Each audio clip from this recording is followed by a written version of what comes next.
Thank you, Mr. Chairman. I appreciate you calling this hearing, especially to have it here in person. This is something that we've been asking for a long time. Our members feel strongly that just the ability to interact in person in a committee setting that can properly social distance while allowing us to do our business here is much more effective and gives us much more the ability to get the proper oversight that we expect and the people of this country deserve. I want to begin by thanking the GAO for producing an initial report on the federal government's response to the COVID pandemic in such a short period of time. An analysis of the largest and fastest relief effort in American history, while that relief effort is still being implemented, is a huge task. The report has some important insights and recommendations, but we should all recognize the limitations of this analysis. We asked, and in fact, we demanded, that the federal government build a plane in mid-flight. The GAO report is an attempted assessment before that plane has even landed. Let's start from the beginning. It's beyond doubt that the Chinese Communist Party actively engaged in a cover-up and suppressed doctors and journalists who attempted to warn the world about a novel deadly virus. Senior Chinese leaders knew a pandemic was ongoing weeks before it was announced. During a critical period in December and January, China withheld evidence of the virus, evidence that confirmed human-to-human transmission of the virus, evidence of the extent of the spread. China refused entry of American and other medical experts from around the world for weeks. And during this time, China hoarded medical supplies like masks, gowns, and other life-saving PPE. Chinese exports of surgical masks, gowns, and gloves were stifled by the Chinese Communist Party during this period. China knew the danger posed by the virus, and while they hid the truth, they used this vital time to stock up on vital medical supplies. While Chinese authorities limited domestic flights from Wuhan to other Chinese cities like Beijing and Shanghai, China's government urged international carriers to maintain their flight schedules, seeding the virus throughout the rest of the world. The World Health Organization said as late as January 23rd, quote, "This is an emergency in China, but it has not yet become a global health emergency. At this time, there is no evidence of human-to-human transmission outside China," close quote. The WHO exists to stop pandemics. We're told to trust the experts.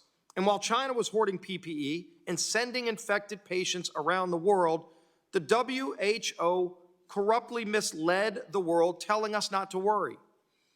This committee is failing its mission if we don't hold China and the WHO accountable for these facts that they withheld from America and the rest of the world that caused tens of thousands of deaths just in this country alone. Sadly, we know how quickly the virus spread in America. The first death was February 29th, and in 4 months, we've lost over 120,000 of our family, friends, and neighbors. The House passed the first COVID relief package on March 4th. 5 days after the first reported death. Congress passed another bill on March 14th, and on March 27th, the President signed the CARES Act. Together, these bills represent the largest relief effort in American history. Our great economy was shut down. Overnight, millions of Americans were at risk of losing their jobs. China had put us behind on testing. Republicans and Democrats alike demanded speed, and thank goodness we did. 4.5 million PPP loans totaling over $500 billion in just 3 months. Leaders of all shapes and sizes, including large banks, community banks, credit unions, and small banks, participated in this program. More than 5,400 lenders have participated to date. Mr. Chairman, we should hear testimony from the millions of small businesses who were saved by the PPP. PPP has been a smashing success, but given the speed we demanded and the overwhelming need in any program this massive, there are always mistakes made and lessons to be learned. The GAO report finds that SBA's reliance on applicant self-certification left the PPP program, quote, vulnerable to exploitation. Mr. Chairman, SBA chose to rely on self-certification because of the need to expeditiously provide funds to small businesses. Congress demanded that speed. Would anyone have preferred SBA to take months to design a mistakes-free program while millions of small businesses and tens of millions of workers lost everything they had in their lives? I appreciate GAO reviewing the program and making recommendations of how to improve. Each of us should take seriously those recommendations. But the partisan attacks from Democrats on the subcommittee that seem to imply that the Trump administration should have slowed down the PPP, that goes against everything that we all voted on. Every Democrat and Republican who voted for the CARES Act chose speed over perfection.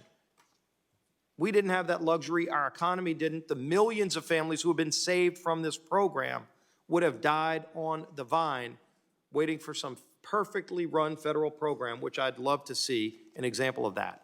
The GAO says HHS experienced, quote, substantial challenges with its initial COVID-19 response. The worst pandemic in over 100 years hit our shores suddenly because China lied and covered up the danger. Yes, I agree HHS was faced with historic challenges. Past administrations and Congresses, by the way, did not do an adequate job of keeping the national stockpile supplied. And then we faced China's hoarding. But look at what America has accomplished. More than 28 million tests for COVID-19 have been performed in the United States. So many now that some are complaining about all the positive COVID responses that we're seeing after they demanded more tests. We have more tests, we have more COVID positives. That was something everybody knew would happen. Most days now, we're conducting over 500,000 tests per day, and we're expanding that capacity. FEMA has procured and delivered over 25 million swabs to support the administration's testing blueprint. As of June 17th, FEMA, HHS, and the private sector combined have coordinated the delivery of over 150 million N95 respirators, 631.8 million surgical masks, over 16 billion gloves. FEMA coordinated 2 shipments totaling a 14-day supply of personal protective equipment to over 15,000 Medicaid and Medicare certified nursing homes, which is something we need to investigate further. The shipments are meant to supplement existing efforts to provide equipment to nursing homes. We've accomplished a great amount in a short period of time. We have a long way to go. We need the efforts on therapies, vaccines, and cures to move forward at warp speed. Thankfully, the Trump administration has launched Operation Warp Speed to find vaccines and therapies. Congress needs to be a partner, not an obstacle, to the success of Operation Warp Speed. House Democrats actually plan to bring a drug price control bill to the floor next Monday.